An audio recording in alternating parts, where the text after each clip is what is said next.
This is Hannibal back here from the HannibalTV.com, and I'm going to do a review of the Sandman Dark Side of the Ring, which I watched yesterday. If you want to see my shoot interview with the Sandman, it is in the description of this video. I would put him in the top 10 nicest wrestlers I ever met. That's my experience with him. In a way, I have a similar personality to him in some ways.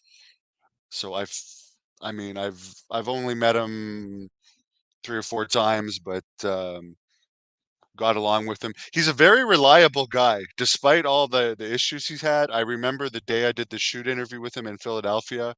We did it at like 7:30 a.m. and he came in at like 7:29, banged off the interview. It was an hour, did it for the hour, and then left. I was just surprised at how professional he was for that. As far as wrestling him, he was great to wrestle with. The one thing from this interview that was a bit surprising in some ways is that he was a Chippendale dancer at one point, and I guess a male escort at one point, which I could actually see because in his younger days, I mean, he did have the California surfer gimmick. He was, and you could say this about his ex-wife too. They both age wasn't as kind to them looks wise as some other people, which is probably a result of some of the partying. But Sandman's he's still alive for all the crazy stuff he's done over the years. He's still alive, so you never know when you can pass. Iron Sheik outlived Nikolai Volkov by I think almost 10 years. Billy Graham, who did mountains of steroids and speed and painkillers and stuff, only died a couple of years. Like he died at 78. Bruno Sammartino, lived to be 82, who had a completely clean life. You never know when you're gonna go. You just never know. I don't know how it works, but the Sandman is still alive. He's still wrestling. He doesn't appear to have much side effects from a life full of partying. In my experience, knowing him, he's exactly the same as his character. His son was in this, his ex-wife, the original ECW owner Todd Gordon. Raven is in this. Whilst there's a story on here of Raven telling the same story of Sandman's overdoses he did in Dark Side of the Ring. They did tell me they get a lot of their content and story ideas from me, from my interviews. They actually told me that. So it's funny that they were so unkind to me in the Abdullah episode that I was in. As far as the other thing that they talk about in this, we do have to admit when he was in WCW, where he talks about his WCW pay in his shoot interview with me, he made a ridiculous amount of money and hardly wrestled. He was jacked in WCW. Um, and they said that the side effects of the steroids give him temper issues. For the people that say steroids don't give temper issues, I can tell you from being a bouncer off and on from 2001 to 2018, they cause temper issues. Maybe some of them don't, like maybe Anavar and Deca aren't going to cause you temper issues because they don't increase your testosterone level. But if you have a temper, they're going to increase your temper issues. Tren is a horrible one for temper. I've seen people like completely go insane on Tren, which is one for cutting and putting on muscle. I'm just bringing this up because a lot of people say the temper issue is a myth. I've seen bouncers often on steroids, and I've seen how they deal with problems often on steroids because as bouncers, people don't usually hide that they're on it. There's bouncer talk. And let's just say when people are on, they're a lot more, let's say, vicious when throwing people out in many cases or when incidents occur. And anyways, they were saying that it helped lead to the divorce, basically.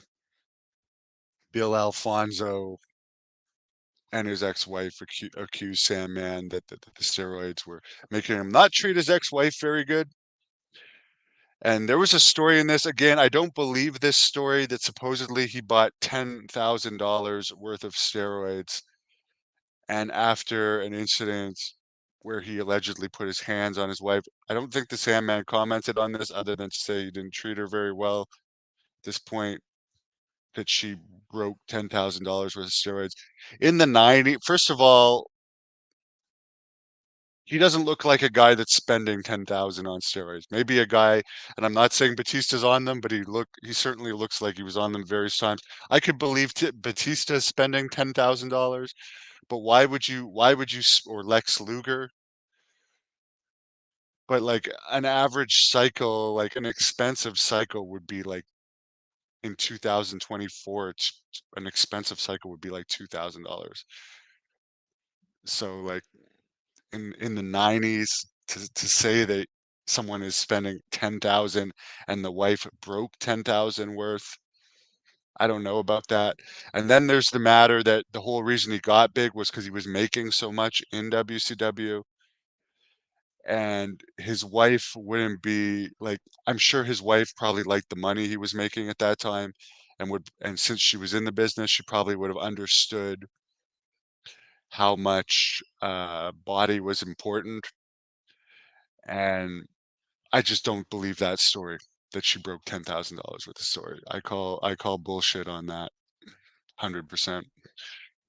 They talked about his WWE run where he was the very first ECW wrestler against my friend who played the zombie, where he caned Tim Arson was his name. He ended up killing himself. He had a good run. I mean, he's a true legend. You'd have to put him on the Mount Rushmore of ECW, I would say. I would definitely put Raven, Paul Heyman, the Sandman, and Sabu on my Mount Rushmore of ECW. I think those ones are. Oh, sorry, there's RVD too. God, I don't know who I would kick off for RVD. Well, since Paul Heyman didn't wrestle, we won't put it. We'll replace Paul Heyman with RVD. I'll put Sandman, RVD, Raven, and Sabu, with Paul Heyman also up there. Obviously, he was the promoter, but for the wrestlers, that's who I'll put. RVD's a great guy, by the way. He's one of the nicest wrestlers, I would say too. But the one thing I'll say about the Sandman and RVD is they're not bullshitters. They'll tell it like it is, and I sure as hell wouldn't put Sabu on the nice wrestler list, but he's also not a suck up. He'll tell it like it is. Um, Other than that, this was an all right episode. There was nothing really new other than the Chippendale story. They talked a lot about drug use and how everyone, well, not everyone, but a lot of people, including Todd Gordon, one of the owners, was also doing drugs at this time, and just the crazy atmosphere of ECW. Where it's too bad there's not a promotion like ECW out there anymore, because we need a promotion like that. And I'm not saying for the drug issue, I'm just saying for like the misfits like me, who actually have talent but are too controversial for the main rosters. But overall, I mean, I like this episode, and I'll suggest to everybody to watch my interview with Sandman, which is in the description of this video, and search up Sandman versus Blood Hunter from Wichita, Kansas. And here's a funny thing: we were both fairly buzzed during our match in Wichita, and it was just a fun match. I think we started drinking like 2 or 3 hours before that match. We both didn't care because we were friends, and then we beat the crap out of each other in that match. And I did a crazy blade job in my match, which, by the way, somebody paid pretty much all my masks people have bought. Um, and the ones with blood on it are worth more, and someone paid a lot of money from Hawaii, an engineer from Hawaii bought that blood hunter mask, yellow mask from my Sandman match for a good amount of money. It was a nice bonus. Thank you for watching the Hannibal TV.